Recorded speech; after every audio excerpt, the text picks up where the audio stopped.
Powered by the Montana Television Network.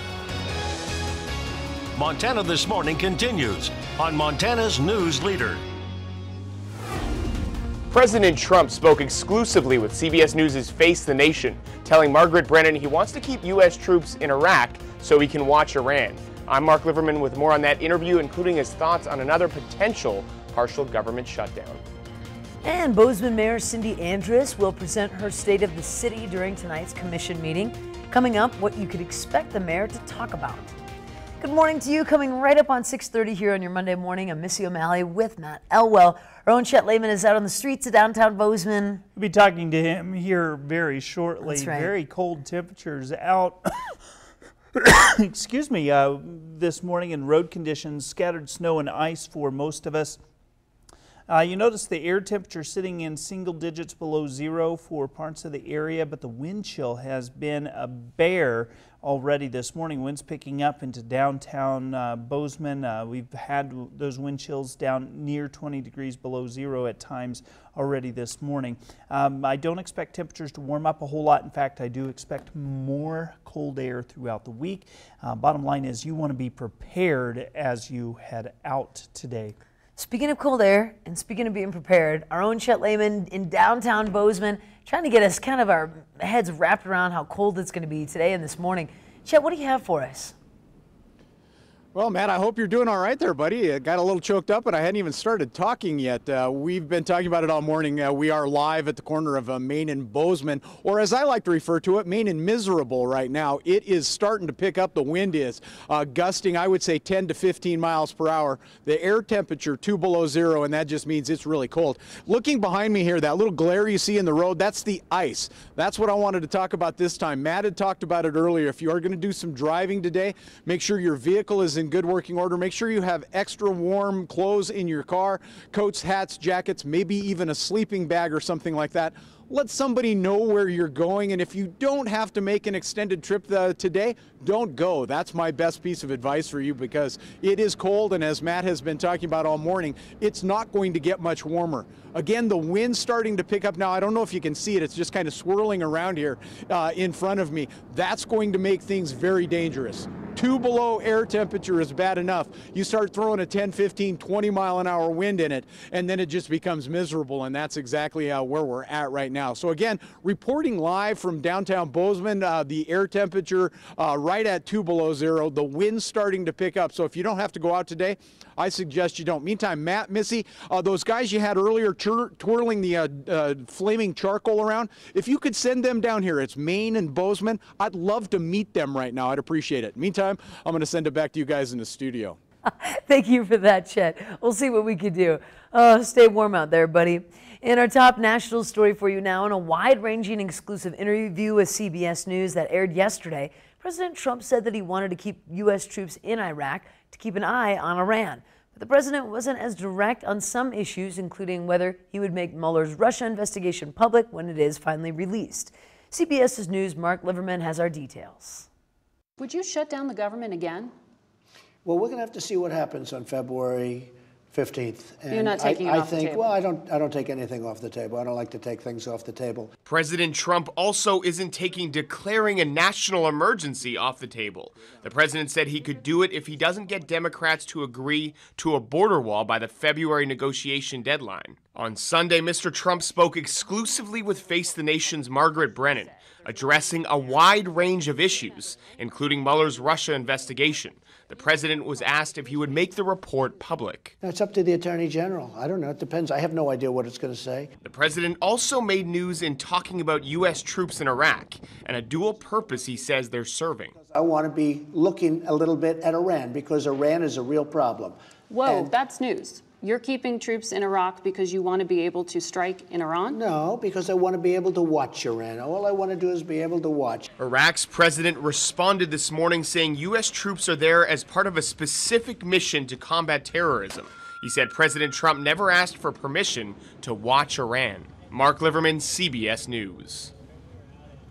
Now, President Trump will make his annual State of the Union address tomorrow night. We'll have the coverage on that. And tonight, Bozeman Mayor Cindy Andrus will give her State of the City address at the commission meeting. MTN's Medeiros Babb gives us a preview of what is likely to be in the speech. Almost a year ago, Mayor Cindy Andrus took to the podium at City Hall to celebrate the achievements made in the past and set goals for the future. Those goals included making 2018 the year of outreach, targeting affordable housing, addressing public safety in the community, creating a strong, skilled workforce through education at Montana State University and Gallatin College, and adjusting for the rapid growth, turning Bozeman from a large town to a small city. Likely, Andrus will reflect on the city's progress towards these goals by discussing some of the steps the city has made. For outreach, Bozeman hired its first ever communications coordinator. For public safety, the city decided to explore its own project for police, fire, courts, and victim services instead of working jointly with Gallatin County. However, along with these successes, there also comes adversity. City and county officials agreed to disagree on several issues, including the separation of police officers and payment of construction done to Oak & Ferguson. Bozeman's first ever affordable housing manager left his position, which continues to be vacant, and city staff are still trying to find the balance of development and historic preservation. Moving into 2019, Andrus is expected to talk about new goals she hopes Bozeman can achieve, like hiring a new affordable housing manager, ending the delay to the build of the Public Safety Center, and making an update to numerous documents, including the Affordable Housing Action Plan and Growth Policy. In Bozeman, Medeiros Babb, MTN News. Now, of course, Medeiros will be at tonight's meeting to give the full recap on the State of the City address on the news at 10 tonight. And the Montana legislature will hold its first hearings on this week on what's likely to be the major issue of this session, proposals to expand access to preschool. MTN's Jonathan Ambarian reports on two of those major bills that will be considered. Governor Steve Bullock has made investing in preschool one of his top goals for this year's legislative session. During his State of the State address Thursday, Bullock laid out his proposal: $22 million for public schools to offer preschool, and $8 million to continue the STARS preschool program for Head Start and other private and community programs. House Minority Leader Casey Schreiner, a Democrat from Great Falls, is sponsoring House Bill 225. It includes several of the governor's education initiatives, including allowing school districts that offer preschool programs to get per-student funding for them. It also is focused on a system that we already know is successful. These schools already exist in our communities, but it also provides boundaries and standards through the A and B system that make sure that what the state's paying for is they're getting a quality product. But some Republicans, like Representative Eric Moore of Miles City, are working on an alternative preschool model. He plans to introduce a bill that would establish block grants that could be given to public or private providers. He also wants to see early education handled by a new state department instead of the Department of Public Health and Human Services or Office of Public Instruction. I don't want DPHHS to be jack of all trades and master of none. And I don't particularly want to increase the OPI bureaucracy. I don't want this to be underneath the Board of Public Ed. Schreiner says he's skeptical about the need for an independent early education authority. We've had a successful Board of Public Ed. There's a system already in place. There's no need to grow government to accomplish the task of giving young people the opportunity for a good education. But Moore says his plan is the one that can win support from majority Republicans in the legislature. If we're going to do preschool, it should be on a school choice, merit-based, money follow the student model, and it doesn't need to be within DPHHS. That's where we're going to start the conversation. If we're going to do preschool at all, I think my model is better, and I think Republicans will like it. In Helena, Jonathan Ambarian, MTN News. The House Education Committee will hold its first hearings on Schreiner's bill tomorrow afternoon.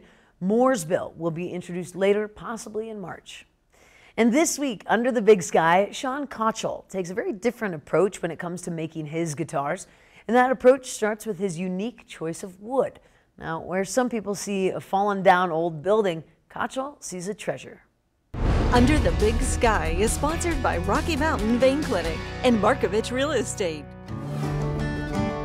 When people build instruments that are typically using like spruce and cedars and maples and whatnot, I'm using old fir, old larch, old pine. They're not considered guitar building woods.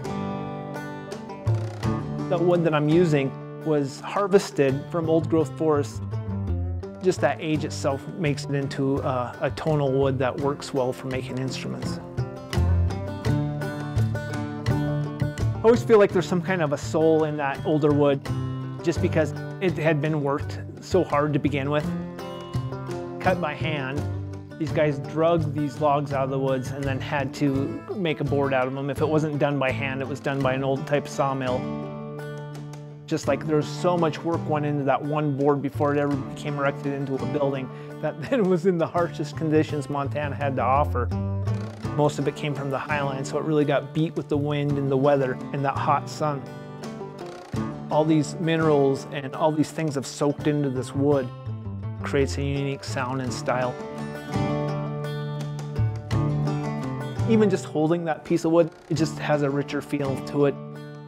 It's really funny because you can take an old pine board from an 1880s barn and put it up against a pine board that you get at Home Depot, and it's just like the idea of like gourmet food over like fast food. That other board feels almost fake compared to that old wood. A lot of those people are like, hey, I'm gonna burn this old building. I'd be like, no, I'll take it just to save that wood. A lot of it is rotten, but there's a lot of good stuff in there at the same time. It stood the test of time. I can't see it just go to waste by being lit on fire. Let's try to make something out of it. Now you are able to watch all of our current stories by visiting underthebigsky.com. It's time for a quick break. Stay with us. In a moment, we head down to Golden, Colorado for the gathering of hundreds of golden retrievers. But first, it's time to check in with Bianca Goladriga to see your developing headlines coming up at 7 right here on CBS. Good morning. Ahead on CBS this morning, Super Bowl MVP Julian Edelman joins us after the Patriots' historic 6th Super Bowl win. Plus, we'll reveal the fan-favorite ads and why many brands turn to comedy and celebrity appearances. And now we begin the countdown to the Grammys with R&B singer Her, who is up for 5 awards, including Album of the Year. We'll see you at 7.